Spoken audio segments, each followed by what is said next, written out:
Good morning. Hello, humanity. Good afternoon, good morning, good evening, or maybe it's the middle of the night wherever you are.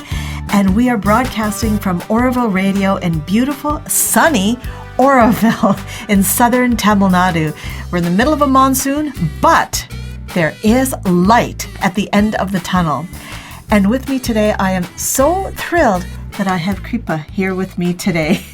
And as you may know, we are going through some challenges in all our lives, but in Auroville, we're going through challenges, and I really wanted Kripa to come and share some thoughts with me. How was it like for you being born here and having grown up here and seeing the shifts and changes? Well, this is a question that is so difficult to answer.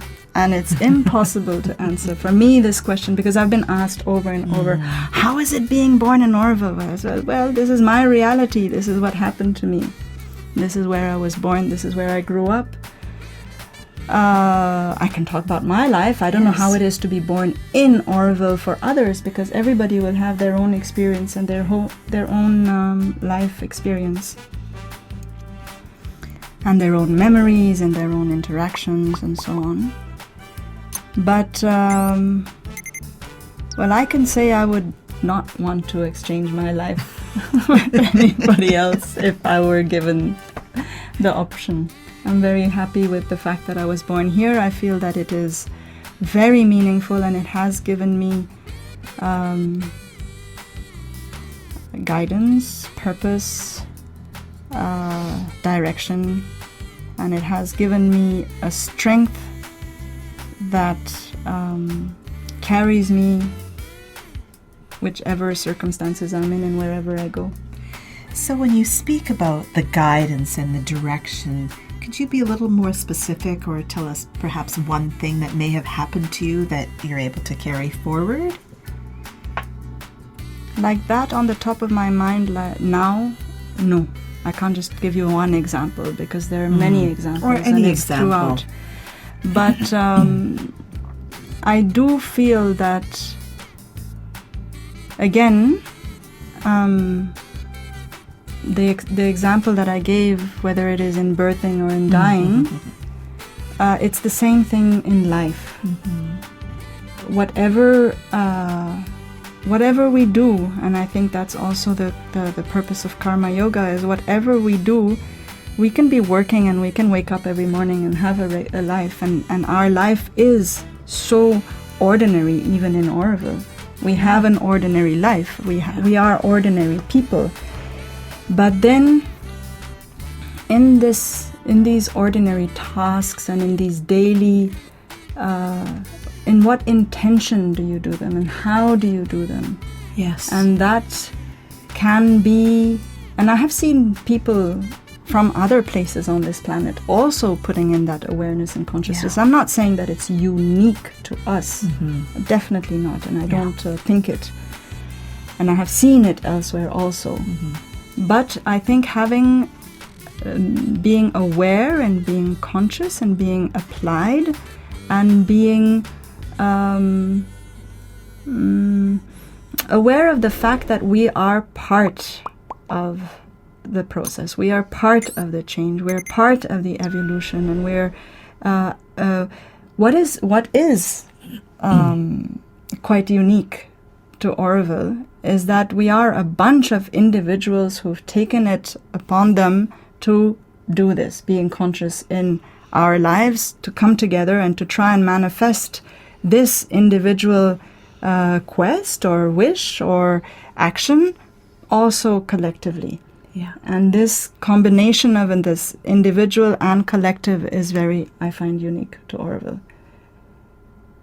And this common purpose and this fact that we are sitting here and we know that we're going and heading in a direction together gives us a lot of force and a lot of support and a lot of power. And you and I, we haven't talked about all sorts of things, but I'm sure that we will have some disagreements. But we choose to come together and choose to see how we can move forward with where we agree and where we disagree. We're going, okay. I want to share a small little story. I I ride my e-cycle to the beach, and this may have been about, 4 or 5 months ago, and I get there, and as the sun is rising, I dive into the water. And this particular morning, I was there doing my qigong. I was very quiet, and there were these boys that came rushing in, and they were shouting and screaming and laughing, and I just thought, I didn't get angry at all. It was like quite refreshing, and I thought, whoa, who are these guys, right? And I could hear French, I could hear Tamil, I could hear English, and there was 11 of them. I counted them, and they all had their, Bermuda shorts, and they created this circle. And just about a week before then, there'd been a general meeting, and it had been quite a heated meeting, and people were not agreeing and shouting at each other. And here were these boys, and they all came together, and they were throwing a football around, and they were laughing. And then suddenly there was some little rift. There was a little fight, and someone just said, "Swim!" And they all dashed into the ocean, and they all swam. And I was in my meditation watching them going, "Thank you, thank you, thank you." They were doing that for 15 minutes, and then they came out and someone said, "Football!" And they grabbed a football. This went on for about an hour and a half, and then they grabbed their backpacks and the knapsacks, and off they went. And I didn't have my glasses on, so I couldn't see exactly who they were. And then I went rushing after them, and I said, excuse me. And they turned to me as if I was just going to smack them one. And then I noticed it was Ishan, your youngest son, no? And I said, I just really want to thank you guys for bringing such joy to the beach. And I really hope that you will also carry this joy and this sense and this spirit of togetherness into sometimes challenging situations that we have in Auroville. And so I wanted to share that with you, because initially there was this feeling when they turned to me, it was like, oh, I'm going to just, get really angry with them. No, it was the opposite. And then, of course, now I'm thinking about your papa and you, and how there is that spirit. We are each are individual, but we come together for a purpose, for a reason. And my perception of truth is different than yours, but I still must honor yours and see how we can collectively work together. Yes, yes. And this example is beautiful because it has that energy and beauty of the youth, and a bunch of friends who really know each other since kindergarten, actually since pre-creche, and they're a group of friends that are really getting along very well, and they have a very good dynamic and energy together. But we have a lot of very strong characters in Auroville. And we have people who come here for many, many different reasons. Yes. And their pathway is leading them to Auroville through different routes and for different reasons. Mm-hmm. And it's interesting because we are also here for unity in diversity. Yes. We are not here for unity in uniformity. So there is no need to level up like the heads and make sure that no head is sticking out and that everybody is just looking the same, and like we polish everybody and just make sure that the nose sizes are the same, the eye length difference. All that is not necessary, because we are all different. We are all diverse and representing diversity of humankind. Mm-hmm. And one of the things of Auroville is that we're a human laboratory. Yes. So in a lab, we have all sorts of experiences, and we have all sorts of guinea pigs. So I'm a guinea pig, you're a guinea pig, we're all guinea pigs, right? And out of that, it is not me, who I am, and my truth. Yeah. And it is not you, who you are, and your truth. Because if that's how it is, then you can do it individually somewhere else. But the moment you step into this collective experience, it is you with your truth and me with my truth that we try and find a together truth. Yes. Right? But not just any truth, because we are also here in Auroville, the town of Shurabindo, that was received and initiated, created, inspired, guided by the mother. Yes. So that should never be forgotten. Mm-hmm. Mother was very, very clear and strong about no religion in Auroville. Mm-hmm. So it is not because we have her as our guide that we have her as our blind guide, because that would be completely off. Mm-hmm. I think Sri Aurobindo has, and Mother keep saying that it's through experience and it's through questioning and it's through self. You keep asking until you understand. No, there is a certain level of faith and there is a certain level of trust. I think we have to trust, and we need to have some faith. Yeah. But there is no need in blindly quoting or blindly sticking their face nicely in a nice little frame.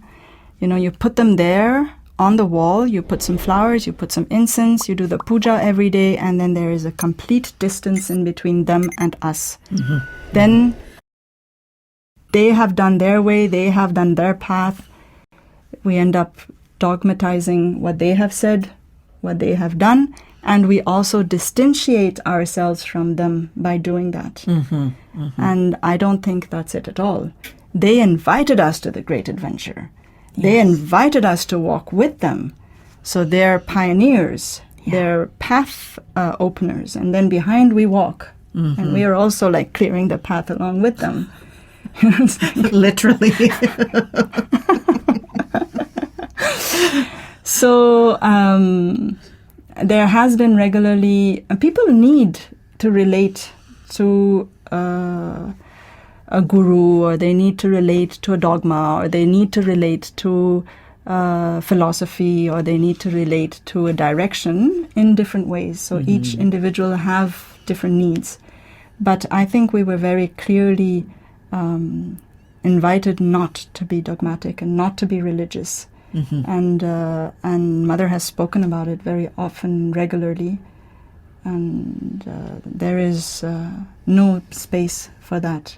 So in our differences, in the quest of finding harmony and union, it is more in you're standing here, I'm standing there, and above our preferences and differences and egos and point of views and so on, there is a larger truth that will connect all of us. Mm-hmm. And let's try and tap into that and get inspired by that. How do we get inspired by that? That's a very loaded question. But also, you work with a lot of youth, both at the school, last school, and at Kailash, which is a housing situation, right? It's a youth residency. A youth residency. Educational residency. Okay. So what are you seeing and sensing? Well, sorry, and these youth are also youth that are both born in Auroville and that come from other parts of India and other parts of the world. So it's really a wide-reaching youth. Yeah. But in the age, generally through teenage times and young adults. Mm-hmm. Again, what comes to my mind right now, I don't know if that's the right answer or not, or what am I tapping into, but what comes to my mind is that I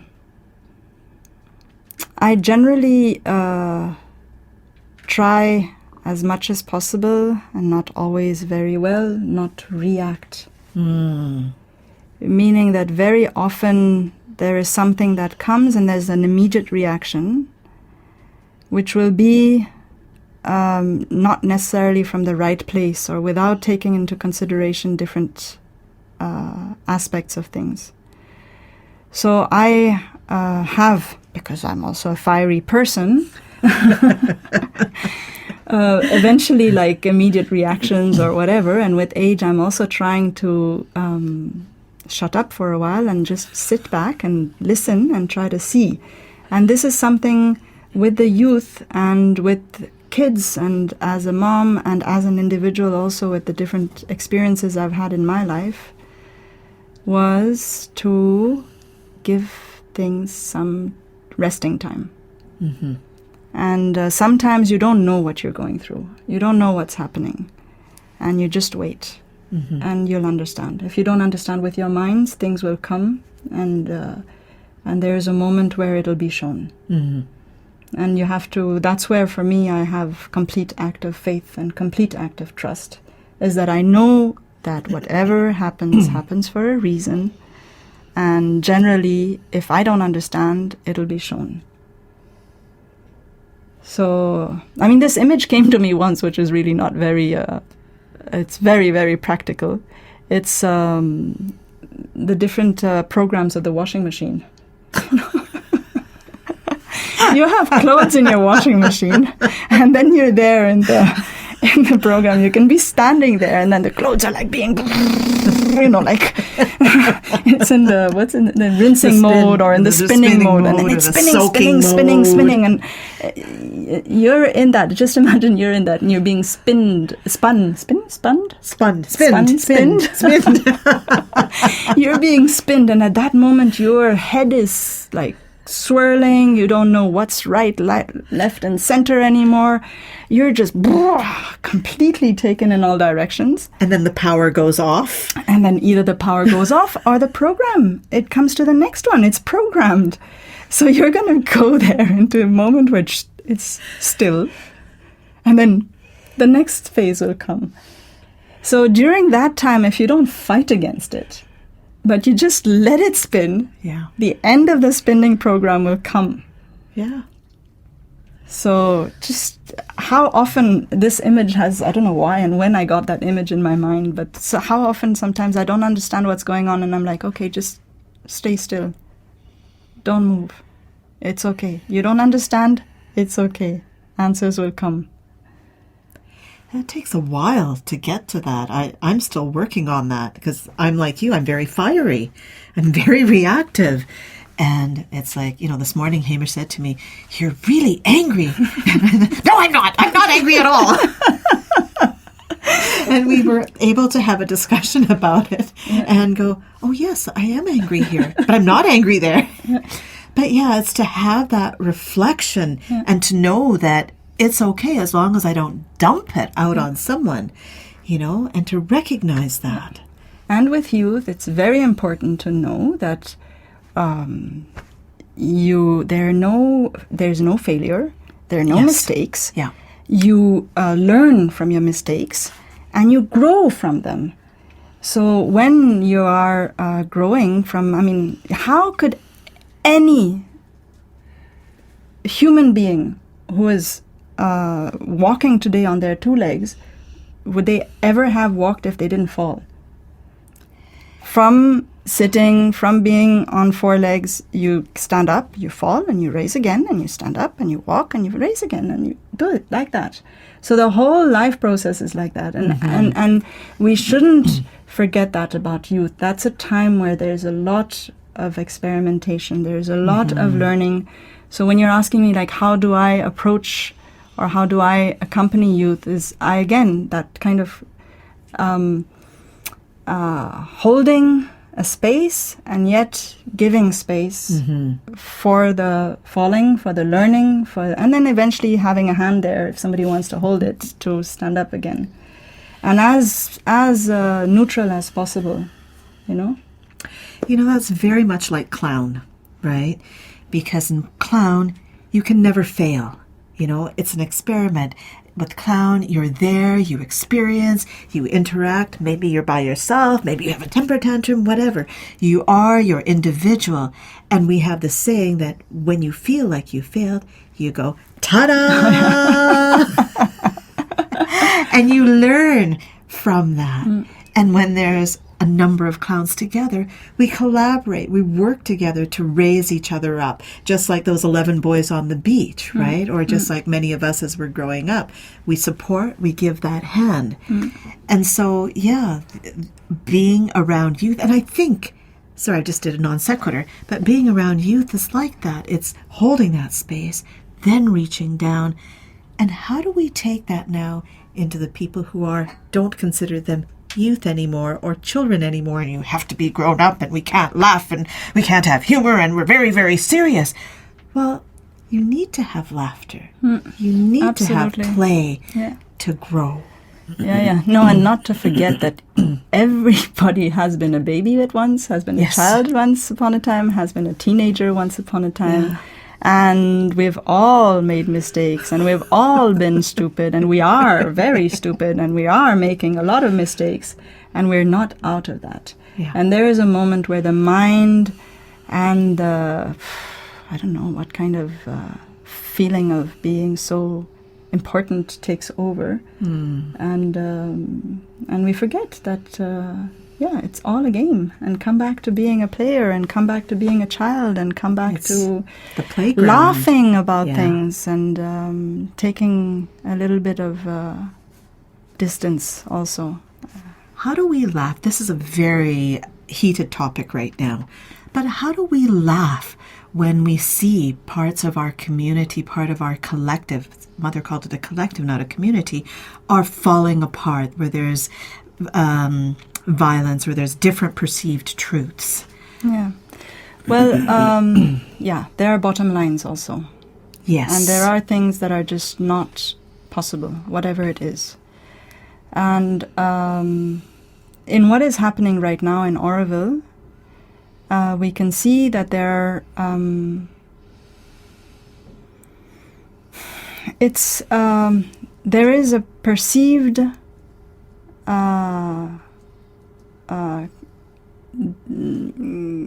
separation.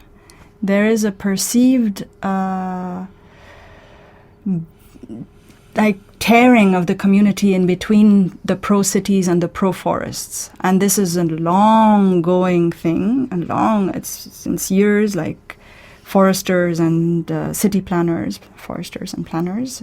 And then actually it's nearly become like two camps or two teams on the same football ground, needing each other and nagging each other and fighting each other, but without ever forgetting that they're on the same football ground and they're on the same area of play. So right now, you want my understanding of what's going on? We have next year Shurabindo's 150th birth anniversary, and we have India's 75th independence anniversary. It's quite something because it's exactly half, right? So 150, 75. There is a wish to have Shurabindo recognized of national importance, make him a personnage, put him on the forefront of notable people, let's say, and have him really standing up for India as a nation again, and used as an image. And so everything that is linked to Shurabindo is being scrutinized and looked at. So there is that.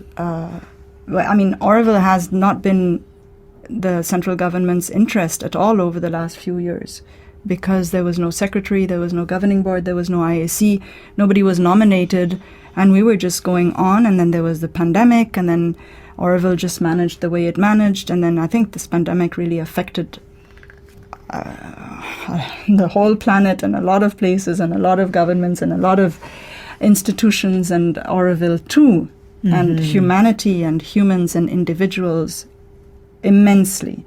If we're where we are at today is also because it comes at the end of this pandemic. And so we have here a focus on Auroville as being Auroville, Shurabindo's township. If for the last 50 years there's been a real recognition and a real acknowledgement of the work that was done from this barren plateau to this lush green forest environment, and how we have, it's really amazing. We've had all sorts of international recognitions, awards, everything on all levels and all fields, ecologically, nature-friendly, environment-friendly, and so on. The work that's being done with water harvesting, reforestation, alternative energies, education, all this is really being put forth. But indeed, we're also supposed to be a city, and we're also supposed to be a town. So if you look at it externally, wow, we're still kind of a village, right? Yeah. So there is like, okay, well, that aspect needs to be pushed forward, and that needs to be put forth, and let's get that done with. So then it comes in as an injunction, as an authoritative injunction, and say, okay, we have a new secretary that's being named, we have new governing board that's being named, we have new ISC that's being named, and then say, okay, go fast. There is a deadline. There is a time limit. Go ahead, guys. Just get onto it and do it. And here it's from top to bottom imposition without at all acknowledging, considering, respecting the people on the ground, the people who are working, the people who are living here. So suddenly it's like if you're being caught red-handed and people are telling you, you are only 3,000, instead of saying, hey, you guys are 3,000. Thank you for being here and having done what you've done all this time. Let's see how together we can have more people coming. Everything, instead of looking at it on the angle of human nature and the difficulties that we are facing and the incapacity for the past maybe 2 years, I don't know exactly now in months, or thing that there has no been international traveling.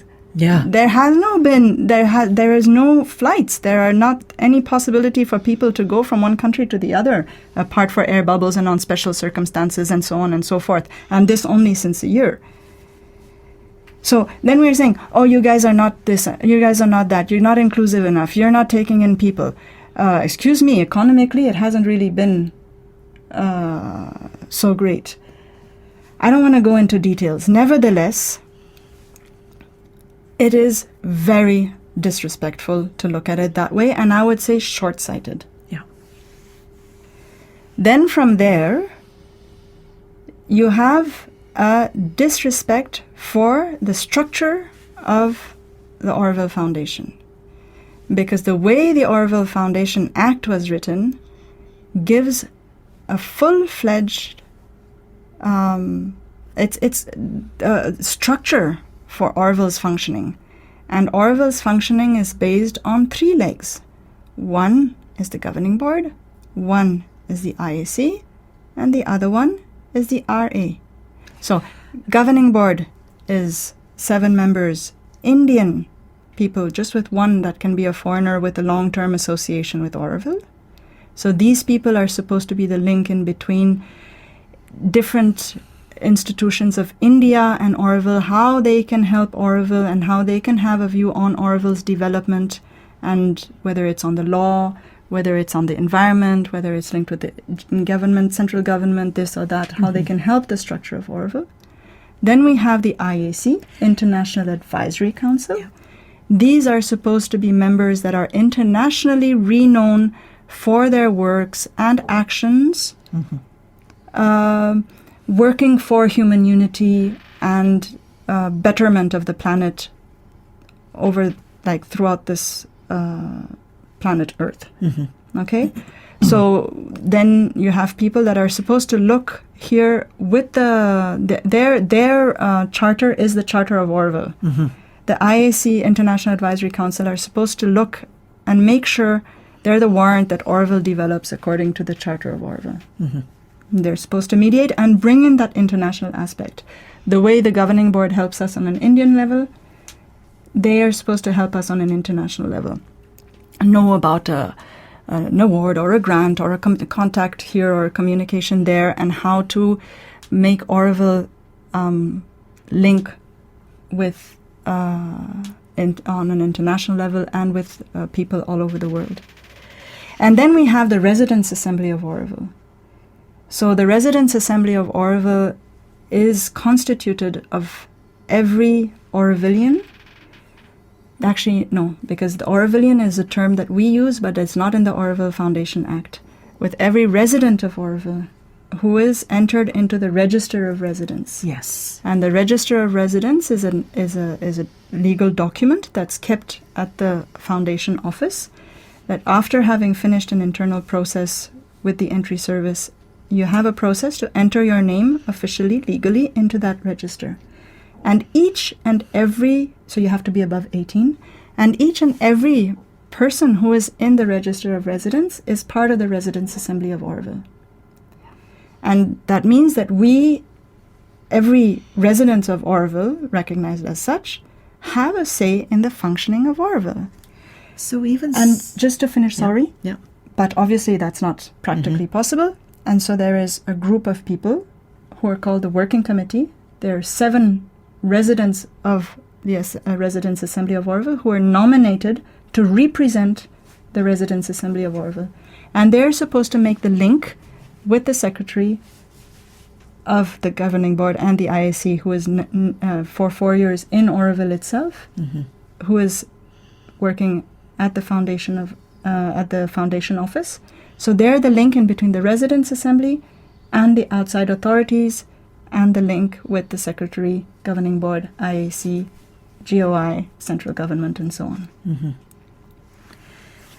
I just wanted to clarify, because sometimes people think that because they're living in Auroville, they are residents of Auroville, and that's not actually accurate. You need to go through that process and be signed, meet the secretary. Well, you go through a whole process for a year or whatever happens to be our time frame now. It shifts. And then you meet with the secretary, and as you say, you are written into the registration, the registrar, and it is a legal document. Yeah, I think that's very, very important.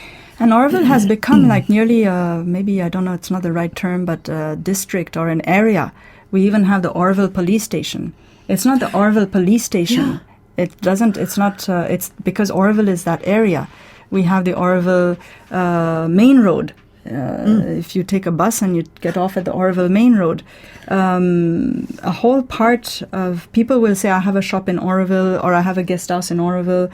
It doesn't mean that they're in Auroville as part of Auroville. Right. They're in this area. And you even have like the postal address or a PIN code, or you see the postal, the post van comes for the Auroville post office, or the Auroville, it's written on the post van, on that van. So we've got all these things happening, and right now, I mean, by the time, well, in 2 days, there's been a stay order right now, and we'll see what transpires from that. Then we have a general meeting, Residence Assembly meeting, and one that was called with an emergency. No, it's a normal one. It's not an emergency one. It was called, but the emergency RAD was not granted to us by the Working Committee. That's right. Just to put it on record. Yes. Thank you. Where we're at right now is that we have, feel like I'm explaining a lot in case people don't know the structure of Auroville, but we're kind of in a situation where we have people who want to develop Auroville according to the original vision of the city with this galaxy plan. And the galaxy plan is a vision and is a proposal that was given by Roger Anger, the chief architect and the architect nominated by Mother to work on it, to Mother, and she approved that concept and that plan. And from there, this is a concept, this is a vision, this is something that wants to be realized. And from there, you have a master plan, a detailed development plan. You have to put it in accordance with the ground realities and actually put it in place on the land. And in the initial years and for a long time, we were completely organic in our growth, in the purchasing of the land. When somebody had a land to sell, they would come forward, they would say, okay, we want to sell our land. We would look at the funds we had. We have money, we don't have money. Oh, well, not now, sorry. later on maybe, or yes, we have the money, can we come to an agreement, and we'd buy the land. And it was very naive for so many years until, because it was kind of understood that this area would be for Auroville, until I think it was in 99 or 2000, it was around the 2000, we had an external developer that came and bought a huge piece of land, a huge chunk of the greenbelt, that's where it's right now, the Auroville Botanical Gardens, and beside it. Okay. It's huge. And started plotting it to sell it to outsiders. And we totally got a wake-up call. That was a huge knock on our heads, realizing that people from outside actually started finding Auroville very interesting because it had become green and lush and beautiful and nice to live in, and people would want to have their farmhouses here and would want to come over here for holidays or weekends and then be in the cities for their work hours.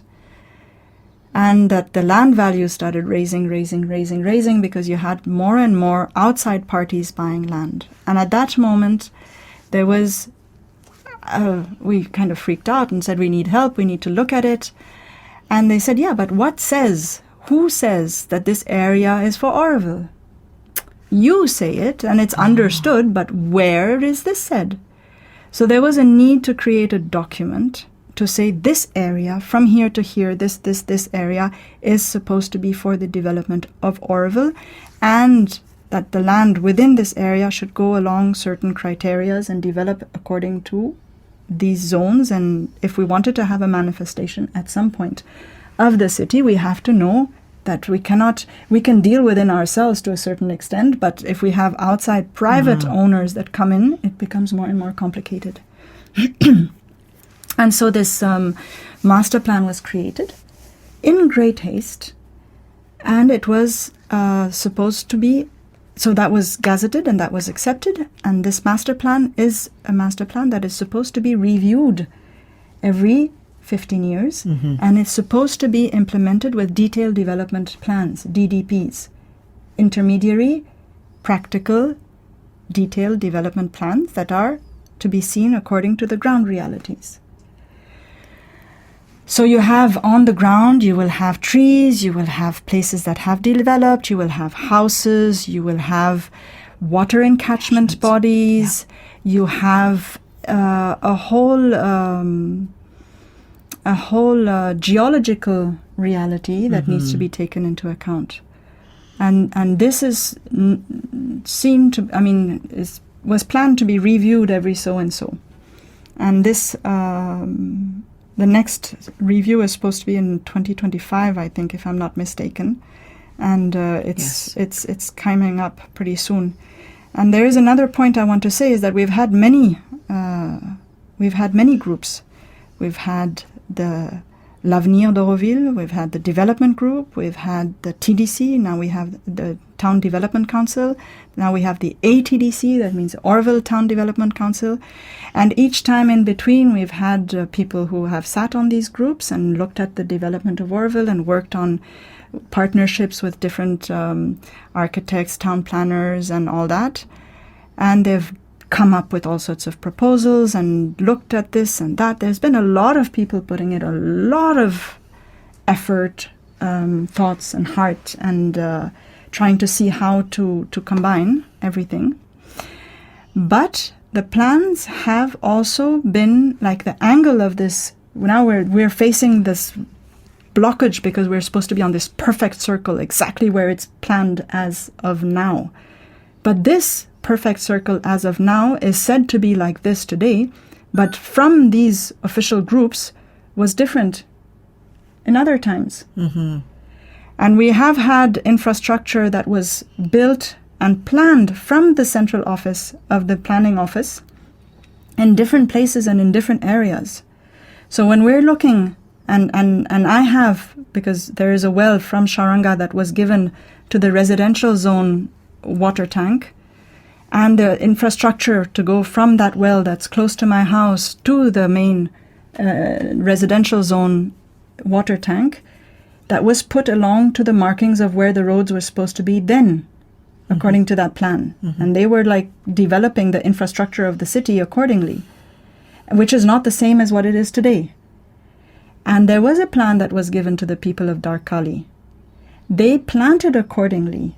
They left the space for the road. There is a corridor of unplanted or easily cuttable trees where the tree is supposed to be, which is literally 2 meters aside of the actual now perfect circle marking. There is no consideration for the evolution, for the history, for the work, for the people on the ground, because whether it is from previous groups of the same office, previous people from the same office who have given actually plans, whether it is from the people who over the years have put in their energy, their work, their heart and soul and sweat to make it realize. And then you have a top to bottom imposition just because the perfect circle is supposed to be here, from this marking or from that marking, a 2 meter difference is just, for me, just I don't see the logic. And I don't see the magic in there. I just see complete despotism and being really, really stubborn. And I have seen in these past events of the past few days an opening. And if there was this kind of like frontal non-communication head-to-head for many years, there is, and yes, that like you can explain everything and you can express it. Yes, we've been sleeping, we've been comfortable, we're not enough, this, that. We can keep whipping ourselves like crazy for everything we haven't done and not look at what has been done. And we can say we need to move forward. I think moving forward, everybody agrees. Yes. And that there is an evolution and we are growing and we are moving. Let's do it together. Yeah. And the together was a real shift that I have seen on the ground from the foresters and from people. I've seen people ready to move from their houses to go to other places. I've seen people who, while planting, have taken in consideration the passage of the road. I've seen the youth center kids and the youth around the youth center, youth, kids, not so youth, older people, everybody around there really moving and having a thing saying, okay, let's take it in consideration. But I have not seen a budge or a respect or a movement of opening from what we could call the other side for the time being, up to the point of coming at night with JCBs and with police. And this, for me, is the bottom line. Yeah. There is no more sides. There is no more idealistic.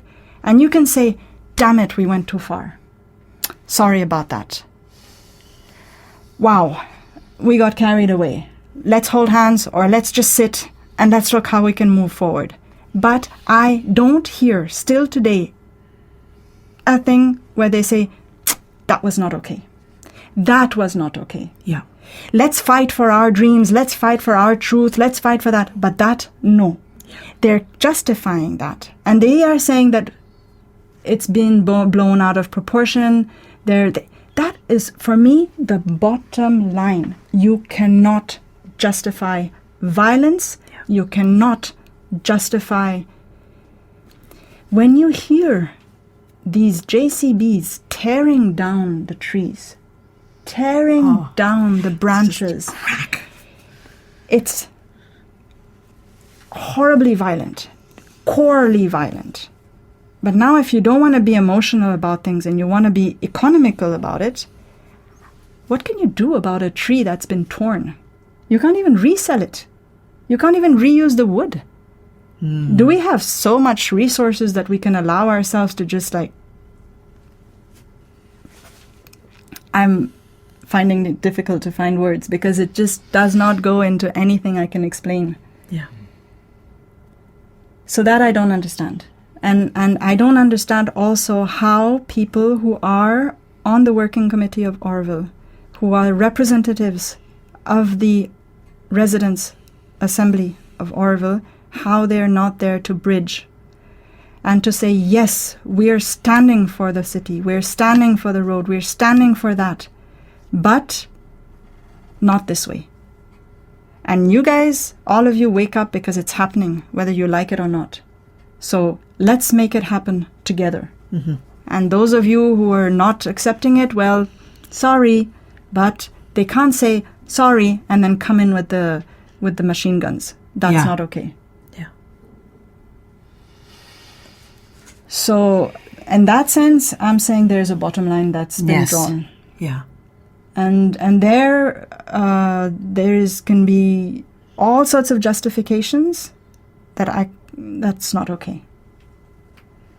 So there are no standings. We're all on the same court. We're all on the same playground. We're all doing this together. Let's do it together. Absolutely together. And that can happen only in dialogue, communication, and with love. You can find love even in hurt. Yeah. Right now, where actually a lot of people are hurt. Yeah. But there has to be some walls that fall in stubbornness. And we can move forward. We can be supple. And I'm going to say something here for me that has been something that has guided me throughout my life. Is something that is so amazing for me is how Mother was supple. How Mother always talked to the person she had in front of her. And she always didn't want to be quoted, because she said, when I say something is in a certain context with a certain person, and that applies to that person in that context. Don't reuse it. So obviously I get inspired by it, and I like to read it, and I like to know what she meant, because there's always a larger truth to it. But if this was, I mean, she okay, it was Mother and she had the universal understanding of things, but when Vincenzo was, for the inauguration of Auroville, was working, and he did single-handedly the urn and preparing the white granite tiles to make the urn, she asked him, what do you need? And he said, coffee and cigarettes. He was working for her, under her guidance, and what he needed was coffee and cigarettes. She got him coffee and cigarettes, and he worked and made the urn.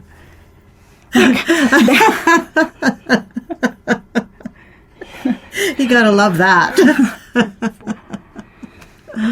So I'm sorry, she was not judgmental. She was not rigid.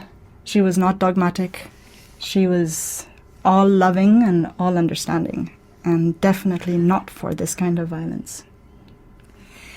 So as we move forward, on Monday we have an AGM, not an AGM, an RAM, a Residents' Assembly meeting. And it is our desire and our hope that everyone will come together, express what they need to express, but with surrender, with harmony, with truth. And we've had some conversations. I, along with other people, will be preparing the room ahead of time, preparing things so that we have flowers that represent truth, harmony, protection. You know, we have the music, the right music, the way the room is placed, intentions that can be written out and, you know, with colored paper. Sometimes we think, oh yeah, that's just poo-poo stuff. Who cares about that? I want to get to the hardcore stuff, right? Mm-hmm. But I think there's something important about putting that ritual there to set that tone. And we'll see where we go and what is our outcome. So my outcome is that people are able to express themselves, but there is that acceptance in keeping that bottom line. Absolutely. There's that acceptance, there's that holding. We're also looking at having it a child-friendly space so that there will be child minding that's there. So there can be inclusivity. Yeah. But you know, the meeting that was here the other day in the town hall, for me, that was super healthy. Mm-hmm. As I mentioned before, and we talked, we're both very fiery. And I have no problems to tell somebody in the face what I have to tell them. Yeah. That might not be really child-friendly at times. And there could be moments where it can be kind of full on. But the fact of being able to tell each other things, that's what happens in a family. Yeah. And we are here in this story together, and we have to be able to share our disagreements. And it does not mean that we only have to be sweet and soft and holding hands, because we have to be able to say what's not okay and what we are not agreeing with. Yeah. And that is very important. And I am very uncomfortable with the fact that people from the outside and who are not living in Auroville and who are not engaged with Auroville on the daily life, or who are not empowered like the governing board is with a certain mandate, or the IAC are with a certain mandate, to have their say in Auroville's functioning. To call in people from the outside, what is being done right now, having side meetings, consulting in Auroville, and having all these people having a say on how Auroville should be. It's so disregarding and so disrespectful. Mm-hmm, mm-hmm. Calling in people from another village outside the immediate bioregion of our interaction with people we're sharing the same area of land with people we're living with on a daily basis, having those people to come into Auroville to act as strong arms and who are there to push people around and to make sure that the JCBs can come through. This was felt as a big no-go from the people who were there on the spot, but also from a lot of local people from Kotakarai, Edinchavadi, Kulapalayam, and Bamapalayam. And this is a big no-go, and they felt very insulted. And that's just not okay. Yeah. This is manipulation, this is politics, this is corruption, this is violence, this is something that we can only move forward together if we're still together in this by telling each other what we feel in our faces. Yes, absolutely. And then we can start seeing how we can keep moving. It's like, I mean, you can be a couple since so many years and live together and be married and you still have a fight. And you still throw things at each other in the face, and then from there you're like, "Ooh, I hadn't seen it that way." Exactly. Well, I'm still going to be like that right in front of you, but that'll make me move. Yeah. Yeah. And that's okay, and that's even healthy, and that's even good. Mm-hmm. But then from there, we are going to be here living together. People come for 3 years and go. People come from another area and go. These are people on a paid job. This is our life commitment. Absolutely. And it's very different. Yeah. And we shouldn't let ourselves be lured into something that we're not going to be able to look at each other in the eyes tomorrow when we meet on the roads, when we cross each other, and we're going to have to say hello to each other. Or drop our kids in front of the same school, or have lunch together at the solar kitchen, or be on the same line at the financial services. That's what is our reality. Yeah. Yeah. So we should also be able to laugh together once in a while and not only shout at each other. And that we have you for. And we will laugh. We will laugh. I was at Dipti's. She does a circle on Tuesday on, oh my gosh, not Savitri, the yoga, the synthesis of yoga. And she was saying, Mother laughed a lot.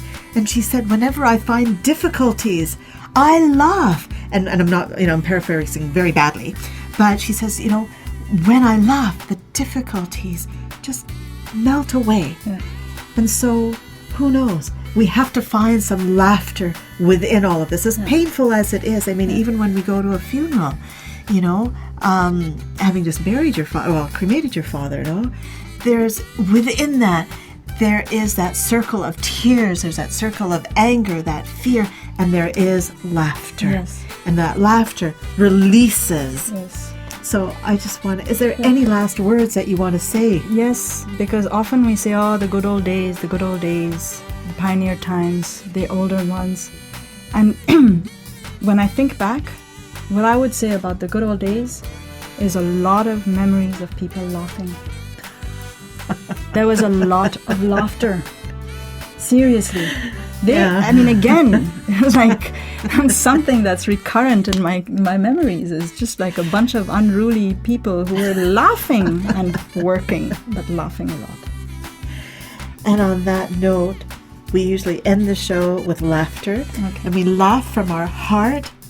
The vibration goes out into the world to seek healing through laughter and through the endorphins. So will you laugh with me as we sure. laugh our way out? Thank you so much for being Thank you. here. Chris.